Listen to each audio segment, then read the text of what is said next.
¿Qué dicen astrónomos? ¿Qué dicen científicos? ¿Hasta qué punto hay que pensar que algo de verdad podría haber en esto? ¿O es palabrería como la que vivió finalizando el siglo pasado la humanidad y que causó la muerte a un montón de gente, a cientos de personas en el mundo entero que creyeron que de verdad el mundo iba a terminar?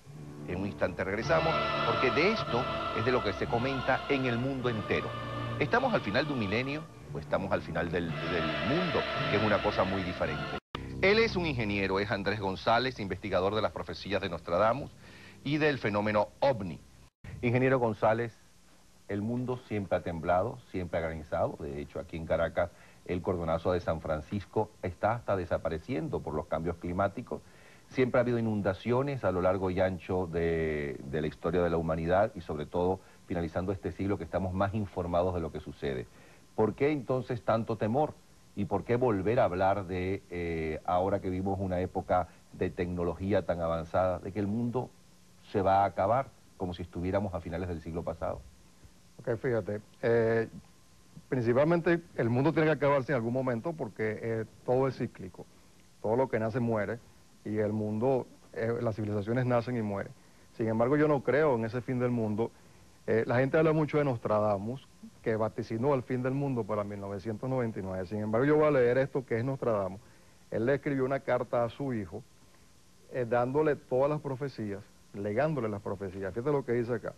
Mas he aquí que después de largos y prolijos cálculos, convirtiendo los estudios nocturnos en suave fragancia, he compuesto libros de profecías, conteniendo cada uno de ellos 100 cuartetas astronómicas de profecía, las cuales adrede he querido ensamblar un tanto obscuramente, y son perpetuos vaticinios a partir de ahora hasta el año 3797. O sea, la última profecía de Nostradamus es del año 3797. Eso significa que se va a acabar el mundo en ese momento. No se sabe, es posible que ya él haya estado viejo, enfermo, cansado o no vio más. El hecho es que su última profecía data para esa época. Hay que tomar en cuenta algo importante, los profetas son videntes. Nostradamus vivió en una época donde había un conflicto grave en la iglesia, estábamos en la época de la Inquisición, él tuvo que cifrar y ocultar mucha de esa información por el procedimiento que se estaba viviendo en ese momento. ¿Qué nos espera según esas predicciones de Nostradamus? ¿Qué va a pasar de ahora en adelante según esas predicciones? Vamos a ver, por ejemplo, Nostradamus predijo para esta época la Tercera Guerra Mundial. La Tercera Guerra Mundial, es cierto. Si nosotros analizamos, hace ratico esta señora, la internacionalista, dijo de que ella no veía una conflagración mundial. Efectivamente, nunca la ha habido. Cuando hubo la Segunda y Primera Guerra Mundial, no todo el mundo estuvo en guerra. Venezuela no estuvo en guerra, ¿verdad? O sea, estuvieron en guerra los países de Europa y los Estados Unidos. En este momento, el enfrentamiento de Irak fue una guerra mundial. Ahí participaron 67 países que le dieron la aprobación a George Bush para atacar.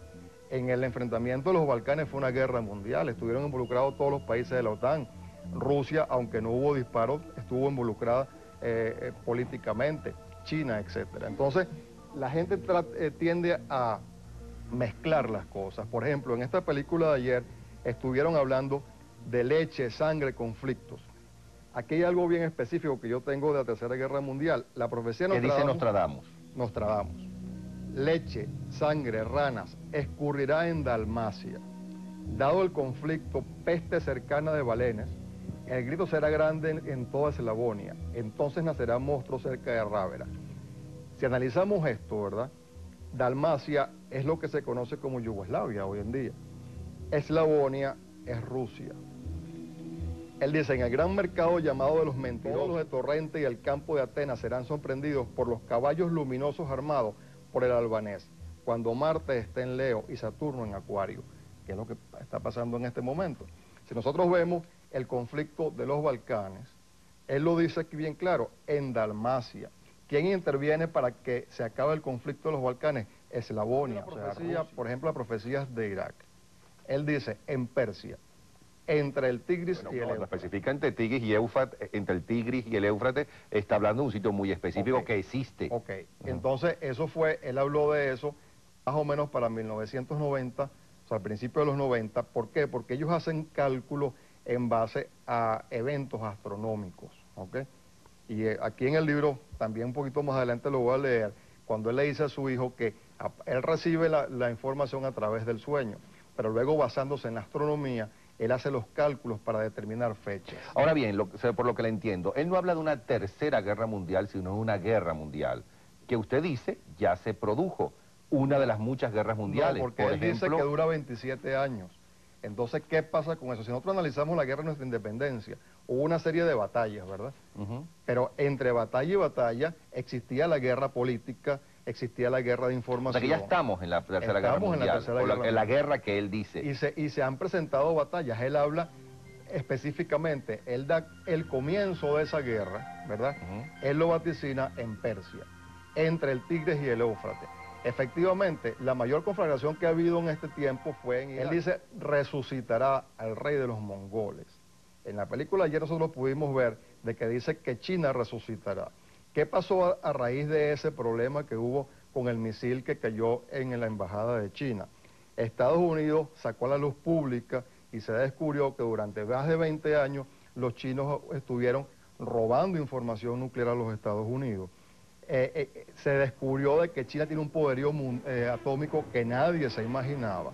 Usted dice que eso lo sacó Estados Unidos para contrarrestar el efecto negativo y las críticas del gobierno chino. No, el efecto sino negativo que se dio de a la luz pública lo que nadie sabía. Ni siquiera los Estados Unidos, en cierta forma, públicamente sabía de que China tenía tal poderío. Entonces, en resumen, ¿usted qué cree que está sucediendo?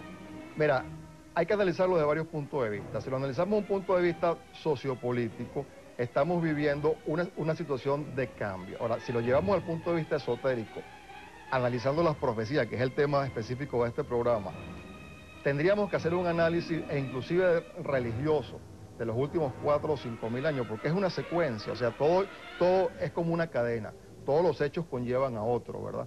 Entonces, en este momento, por ejemplo, el miércoles pasado hubo una alineación planetaria, hubo un eclipse solar. Todas las profecías, sin excepción, hablan los mayas, los incas, los egipcios, Nostradamus, Juan 23, la Biblia, todas las profecías hablan de ese eclipse y de esa alineación. ¿Por qué? Del eclipse del miércoles pasado. El miércoles pasado y la alineación planetaria. ¿Por qué? Esa alineación planetaria se da cada 26.000 años. Ya se ha descubierto, Arquímedes lo descubrió, Paul Otto Hesse, un científico alemán en los años 40, lo sacó a la luz pública, de que nuestro sistema solar, de una u otra forma, en el movimiento estelar, en el movimiento universal, que podríamos analizarlo a través de la teoría de la relatividad de Einstein, analizó de que este ciclo, nuestro sistema solar, tarda 26.000 años en dar este ciclo alrededor de Alción, que es un sol central. Todas las profecías, toda la filosofía de las civilizaciones pasadas estaban basadas en Alción. Entonces, el miércoles pasado fue el final literalmente hablando, el final de una era y el comienzo de otra, de 26.000 años. ¿Okay? Por supuesto, cuando Nostradamus, sabiendo, porque él era conocedor de las partes esotéricas, esa información que se iba a dar, él tomó 1999 y 7 meses. ¿Qué significa eso? Si tomamos 7 meses completos del año 1999, es agosto, porque hay 4 fechas probables. Puede ser 1999, 7 meses. Pero ¿qué significa eso? ¿Qué es el comienzo de la nueva época? En resumen. Mira, transformación total. O sea, no necesariamente es el final. No es el comienzo. Es el comienzo de algo. De algo. No el final. Aquí hay una profecía de Juan 23, donde él dice, Micael y Juan bajarán a la tierra. Se abrirán las urnas en las criptas debajo del tesoro y se descubrirán los pasos del primer hombre. Cuando tú analizas el Apocalipsis detalle a detalle, los 2 testigos, que muchos dicen que son Moisés y Elías, etcétera, etcétera, viene la bajada de la Nueva Jerusalén.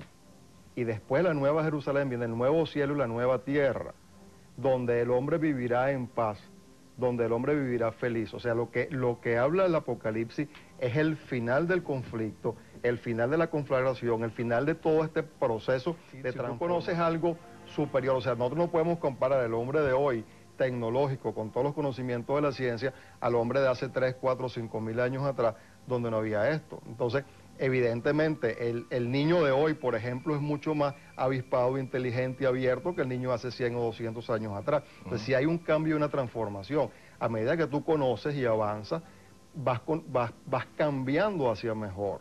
¿Okay? Y lo que te dice la Biblia es eso, después de ese proceso de Babilonia y todo aquello, viene entonces la nueva Jerusalén y aparece el nuevo sol, la nueva tierra y aparece la paz y la armonía.